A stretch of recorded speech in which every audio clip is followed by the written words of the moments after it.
Hello and welcome to ECE researcher. आज हम physics के एक बहुत इंपॉर्टेंट कॉन्सेप्ट को बहुत आसान भाषा में समझने वाले हैं, फोर्सेस बिटवीन मल्टीपल चार्जेस और सुपरपोजिशन प्रिंसिपल। जब एक से ज्यादा चार्जेस एक जगह मौजूद होते हैं तो उन पर लगने वाला कुल बल मतलब टोटल फोर्स कैसे निकाला जाता है? क्या कूलोम्ब्स लॉ काफी है या कुछ और कॉन्सेप्ट चाहिए? सोचते हैं। आइए स्टेप बाय स्टेप एग्जांपल्स के साथ पूरी क्लैरिटी लेते हैं। इस वीडियो का मकसद है मल्टीपल चार्जेस के बीच फोर्स निकालने का तरीका समझाना, सुपरपोजिशन प्रिंसिपल को आसान उदाहरणों के साथ एक्सप्लेन करना और आपको इस टॉपिक में ऐसा मास्टरी देना कि आप कोई भी रिलेटेड क्वेश्चन आसानी से सॉल्व कर सको।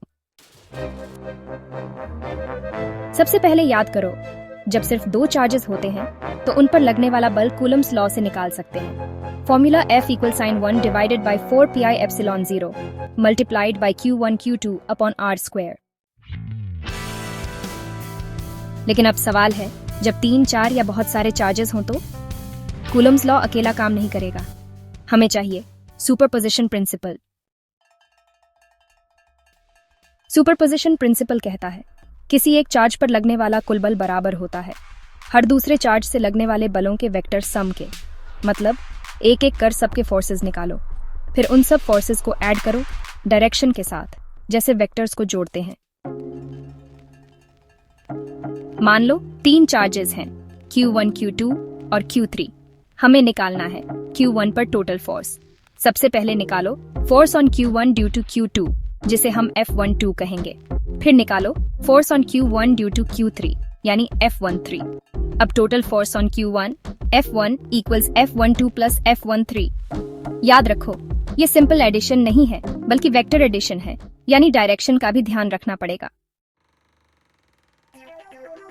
अगर सिस्टम में n चार्जेस हैं तो किसी एक चार्ज Q1 पर net force F1 = F12 + F13 + F14 and so on plus F1n, या mathematically F1 = 1/4 pi epsilon 0 summation I = 2 to n Q1 Qi divided by R1i squared multiplied by R hat 1i, जहां R1 I मतलब distance between charges Q1 and Qi और R hat 1i है unit vector from Q1 to Qi। मान लो 3 charges Q एक equilateral triangle के corners A, B, C पर रखे हैं और एक चार्ज Q ट्रायंगल के सेंटर मतलब सेंट्रॉइड O पर रखा गया है। अब चार्ज Q पर A से, B से और C से इक्वल फोर्सेस लगेंगी। सिमेट्री के कारण तीनों फोर्सेस एक दूसरे को परफेक्टली कैंसिल कर देंगी। Result net force on Q = 0। क्यों? क्योंकि तीनों फोर्सेस इक्वल मैग्नीट्यूड की हैं और 120 डिग्रीज के एंगल्स पर डिस्ट्रीब्यूटेड हैं। अब मान लो A पर Q, B पर Q और C पर Q रखा है। अब A पर B से रिपल्सिव फोर्स लगेगा, A पर C से अट्रैक्टिव फोर्स लगेगा। दोनों फोर्सेस का वेक्टर एडिशन करके A पर नेट फोर्स निकलेगा। सेम B और C के लिए भी कर सकते हैं। ऑब्जर्वेशन, पूरे सिस्टम में कुल मिलाकर भी फोर्सेस का सम 0 रहेगा। ये न्यूटन्स थर्ड लॉ को फॉलो करता है। Concept, important point superposition principle. हर फोर्स अलग अलग निकालो और वेक्टर सम करो। डायरेक्शन मैटर्स, मैग्नीट्यूड और डायरेक्शन दोनों का ध्यान रखो। सिमेट्री ट्रिक्स, कई प्रॉब्लम सिमेट्री से जल्दी सॉल्व हो जाते हैं। कूलोम्ब्स लॉ बेस, हर दो चार्जेस के बीच फोर्स वही रहेगा जैसा कूलोम्ब ने बताया।